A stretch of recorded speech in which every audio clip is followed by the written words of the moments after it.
Welcome to toy-polloi. Hello and welcome to toy-polloi and another episode of Can This Vintage Star Wars Figure Be Saved? As you can see in front of me, we have a vintage Darth Vader that I picked up recently off eBay. I saw him there and I couldn't leave him just to be sort of thrown in the bin, so I thought I'd buy the lot of figures he was in and see if I could restore him. Now either side of Darth Vader you can see a couple of other figures that I've restored, and these were ones that have a similar problem to Darth Vader, in fact that their heads were broken off.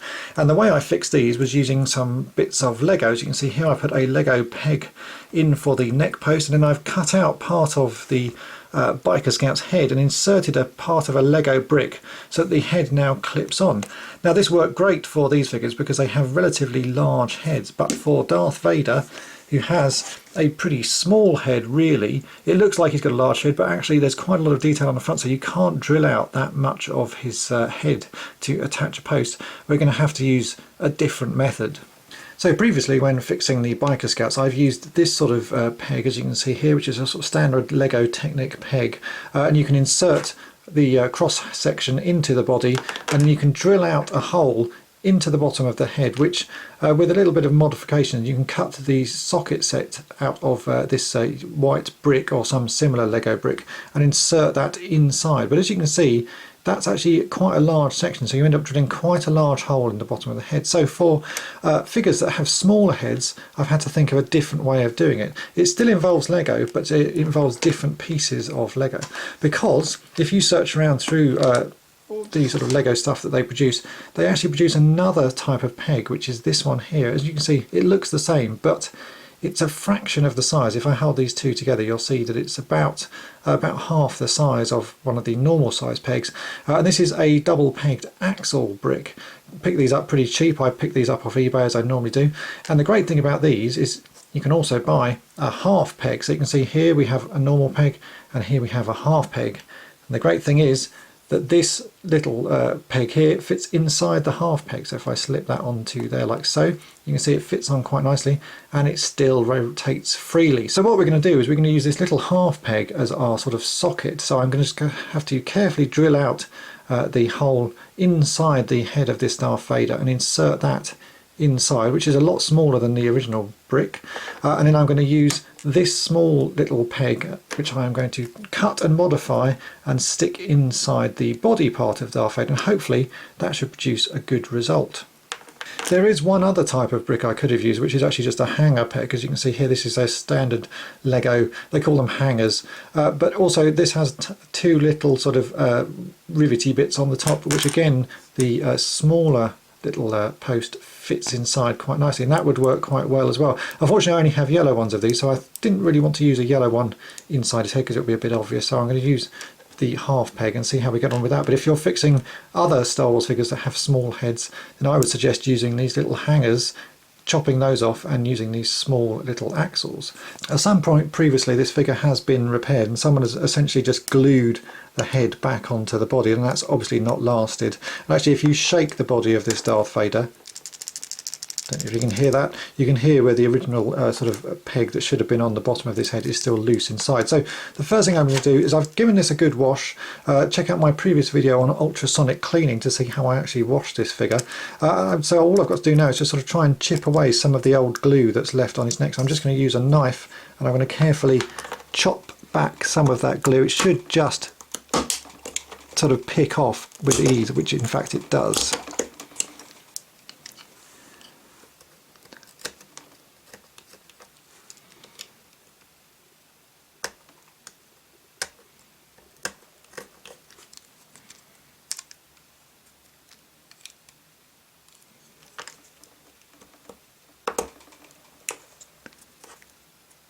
So that's the bit of glue off the neck section. We just want to make this as sort of flush as possible. It's not too bad. So now I've just got to remove some of the glue from the bottom of this neck, although a lot of this will be drilled out, but I would hope I can just remove some of it first. I have to say it feels like old super glue because it's quite sort of crunchy glue. You can see a little bit of marking on the bottom of his helmet there, but I think as long as we can get the bulk of this off, it shouldn't be too awkward. Yep, So that's probably enough really, just so that this lines up quite neatly, which it does there. Right, now we can go ahead and start drilling out his neck. Now to drill this out, I am actually using a cordless drill. I get a lot of people saying, why don't I use a Dremel? And the reason I'm not using a Dremel on this one is because the drill bit I'm using that matches the size of the Lego peg won't actually fit inside my Dremel, so it's easier for me to do this with a drill. But you can of course use a Dremel if you want to. So let's go ahead and we'll drill this hole out, and we'll see if we can get the peg fitted.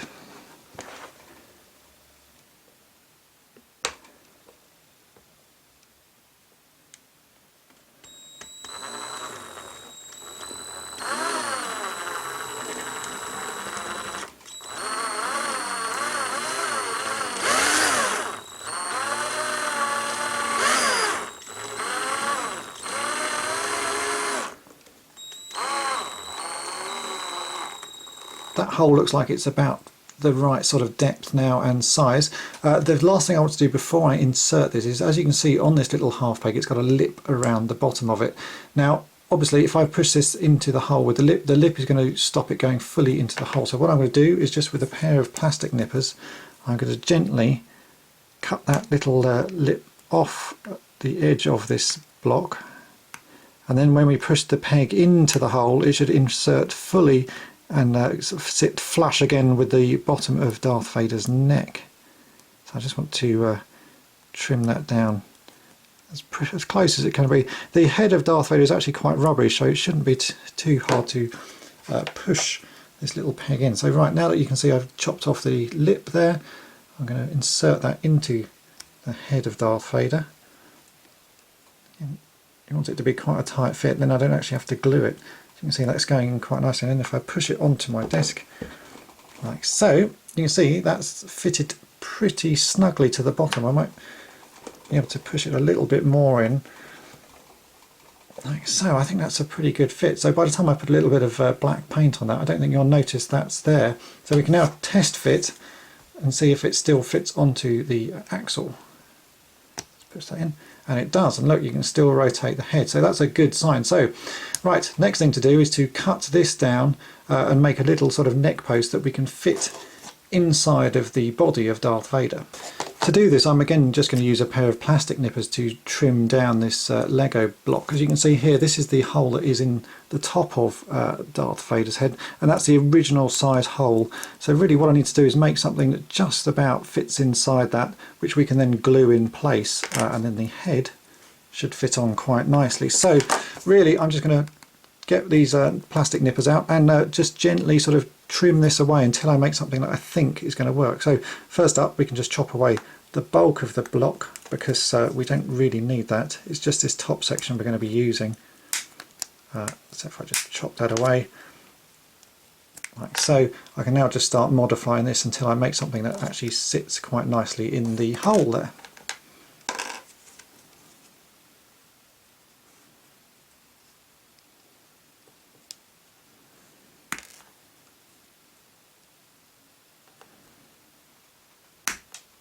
So I've ended up chopping this down, as you can see, to quite a small little sort of lump of plastic. So there's the original peg on the top, and then there's the sort of remains of it on the bottom.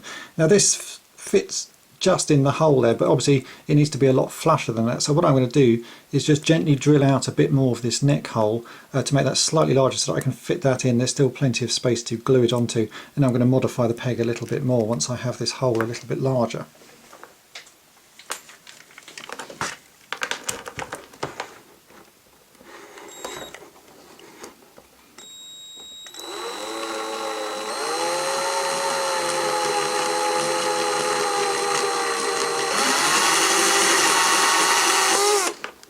So after a few more minutes tinkering, you can see I've managed to actually get this peg to fit quite nicely inside the hole there. So I gently drilled out a little bit more of the neck hole, and I've carefully sort of chopped down the little peg bit, and it's now, this is actually only pushed in place, it's not even glued at the moment. So by the time that's glued, that's going to be a perfect fit. And if we see, I can just drop on Darth Vader's head here like so.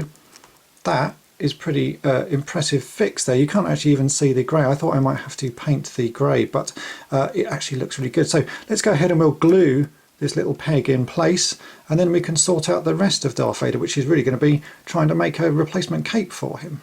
To glue the head peg in place, I'm just going to use a little bit of super glue. It shouldn't be too difficult to get this pushed in place without getting my fingers stuck to the plastic. Sometimes it is a little bit awkward, but that's the fun of fixing toys, is getting in a mess sometimes. So I'm just going to put a little dab of super glue all around that, and then try and push this back in place in the right position without, as I say, gluing my fingers to it. Like so. That looks pretty good. That's about the right position. I could always test it actually, I suppose, but by putting Darth Vader's head on. Yeah, that seems pretty reasonable. So just going to let that glue dry. That actually looks pretty good already, and then we can start sorting out his cape. For Vader's cape, I'm going to use the same method that I used on creating the vinyl cape Jawa for my little Jawa here. If you haven't watched that video, then do, because that's quite an interesting short little video. And so the technique is to buy a blow-up inflatable toy. In this instance, I bought a blow-up inflatable whale. I picked this up off eBay. It costs about £2, including postage. And from that, you can cut out some of the vinyl. As you see here, if I take it out of the packet, it's made of a sort of shiny-ish vinyl, which is possibly a little bit too shiny, but the inside, as you can see, is a sort of more mottled black colour, but it does actually end up looking pretty good once you've got it cut to shape. So I've taken the cape off my original Darth Vader here, and I've made a tiny little guide. As you can see here, this will be available from toy-polloi.com at the end of this video. So I've made that. It's an exact replica of the cape there, even with little markings for the holes. And I've stuck some double-sided tape just around the edge of it, just to enable me to stick it onto the vinyl and a cut around it. So let's cut out a cape and we'll get it put onto Darth Vader. So here we have a small piece of the vinyl from the toy. It's not particularly flat at the moment, but we can flatten it out just by sort of either ironing it a bit between a couple of tea towels or putting it in some hot water. Will remove most of those little sort of fold marks. It's just because it's been in a packet for so long. So what we're going to do, take that, lie it flat. Here's my little guide, and I'm just going to stick it on using the double-sided tape. I've reduced the stickiness of the tape by sticking it onto some fabric, so it just sticks just enough to sort of get it sort of stuck to the vinyl. If you have the double-sided tapes too sticky, then it's almost impossible to get it off of the vinyl without damaging it. So once it's stuck on, we can then cut around the shape, just carefully cutting around like so.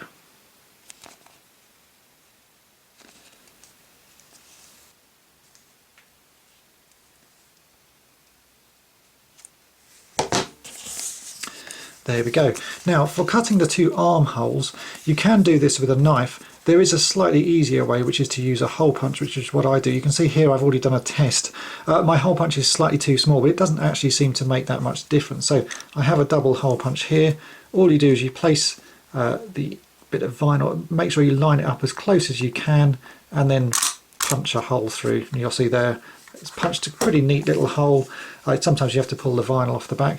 It does look a little bit too small, but it actually seems to fit reasonably well, so you can sort of get away with it for this instance. I'm going to do the other side here, like so. There we go, so that's the other side done. And now once we're happy with everything, we can just peel off the pattern. If you can find an area that hasn't stuck, like so, just there. Hopefully this should come off without too much hassle.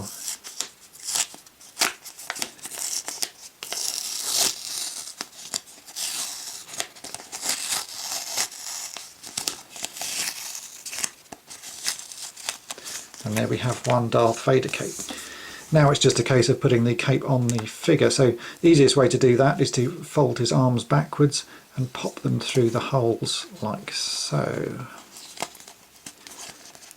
We can then just line that up, make sure it fits properly, and it seems to fit pretty well. I'm just going to fold the top of the cape down because I prefer the capes sort of fold it down. And there we have it. That's not too bad looking cape. It is a little bit on the shiny side. Sometimes when you buy these blow-up toys, the vinyl is a little bit less gloss than this. I might try and find another one. That was a pretty cheap vinyl toy I bought there. You can buy other sorts. I may try a sort of a car inner tyre type blow up thing, because I think that may work better. But actually the overall effect is not too bad. That still looks like a pretty reasonable cape. And so here we have the final figure, and actually just looking at these it's pretty hard to tell which one is the one I have restored. The one in the middle is an original figure with an original cape, and this guy here on the left is the one that I've repaired. So you can see the cape is my new sort of vinyl cape there. The inside does look pretty nice. I'm pretty pleased with that. The outside, as I say, is a little bit shiny. And then this guy has the added advantage now that you can remove his head because he's been repaired with Lego. So can I fix this figure? Yes, of course I can. If you've got figures which have broken off heads, which are smaller figures, unlike the Biker Scout, you'll have to use this smaller sort of Lego peg system, but it does work well. It's a little bit more fiddly to do, but it can be done. So if you've enjoyed this restoration and would like to help out toy-polloi, then please check out my Patreon page where you can become a Patreon and help me fund and produce more and better videos. So I hope this has all been of interest to you, and thanks for watching.